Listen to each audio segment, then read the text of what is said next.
बच्चों, कनेक्टेड में आपका स्वागत है।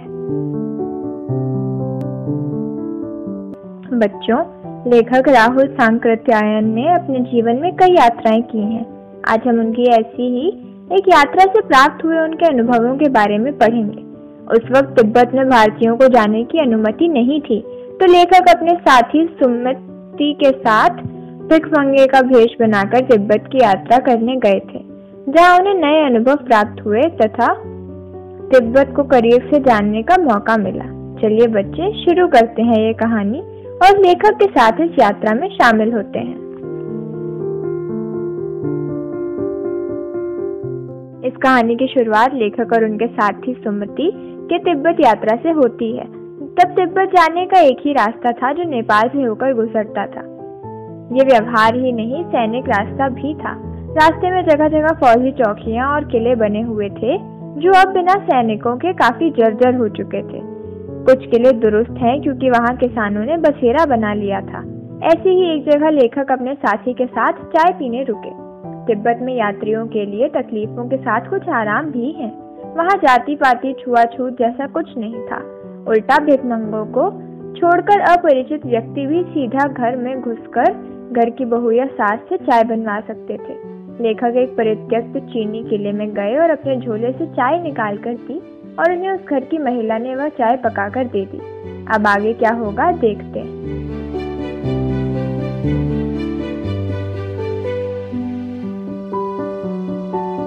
चाय पीने के बाद लेखक अपने साथी के साथ वहां से चल पड़े। उसी शाम लेखक थोडला के पहले लगने वाले आखिरी गांव पहुंच गए।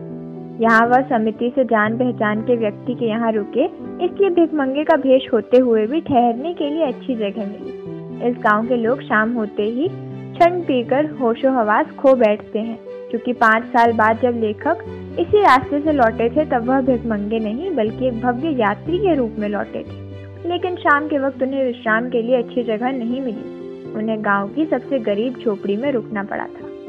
यहाँ से लेखक झंडा थोडला के लिए रवाना हो गए। झंडा 16-17 हजार फीट की ऊंचाई पर होने के कारण तिब्बत में सबसे खतरनाक जगह है और यहाँ मीलों तक कोई गांव नहीं है। नदियों के मोड़ और पहाड़ी कोनों के कारण ये डाकुओं के लिए छुपने का सबसे सुरक्षित स्थान है। यहाँ डाकू यात्रियों को पहले गोली मारते हैं, फिर उन्हें लूटते हैं। लेखक भिखमंगे के भेष रखने के कारण डाकुओं को देखते ही कूची कूची 1 पैसा चिल्लाते भीख मांगने लगे और बच गए।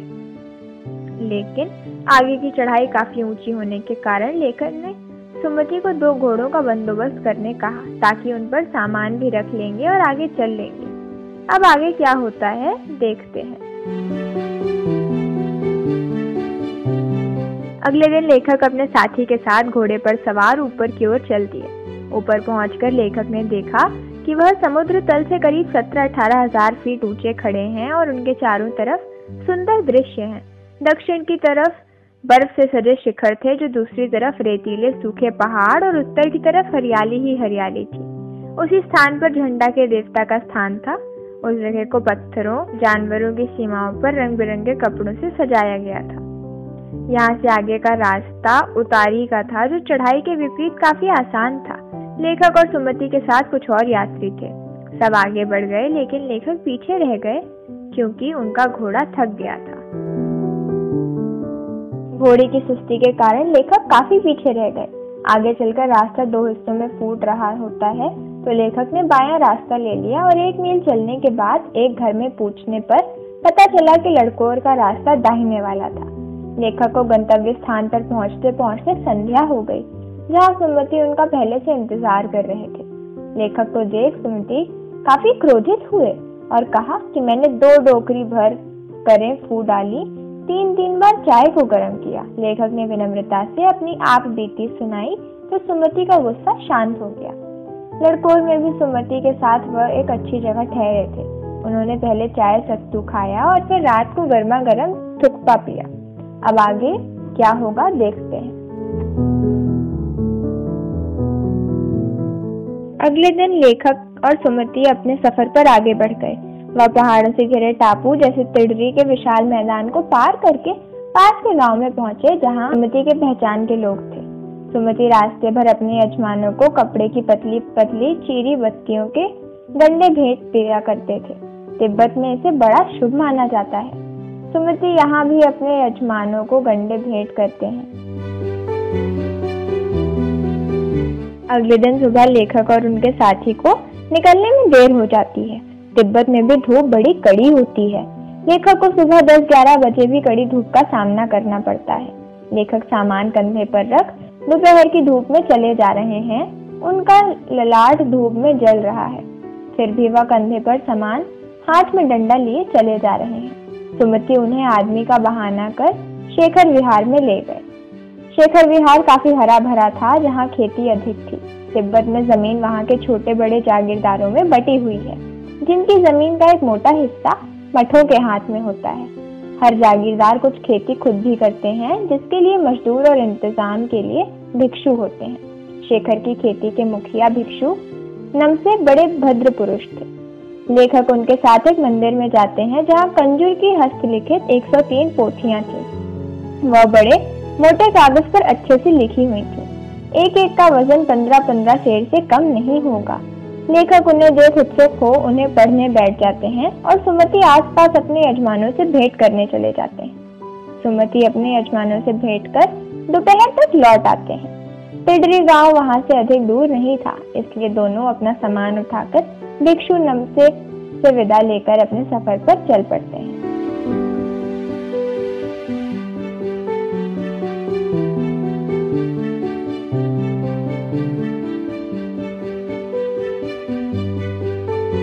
चलिए बच्चों, अब हम इस कहानी में आए कठिन शब्दों के अर्थ देखेंगे।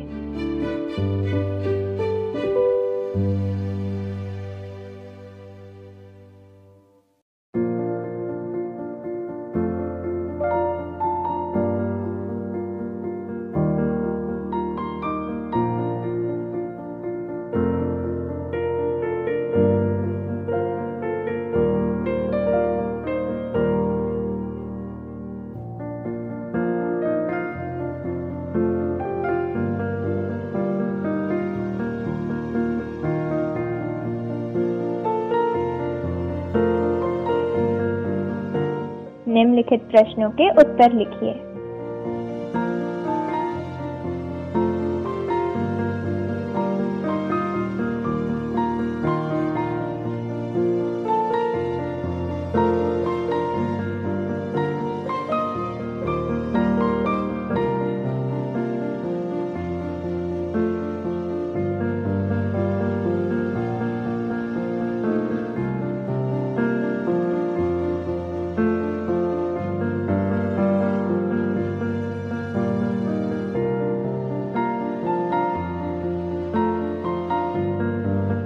ये रहे प्रश्नों के उत्तर।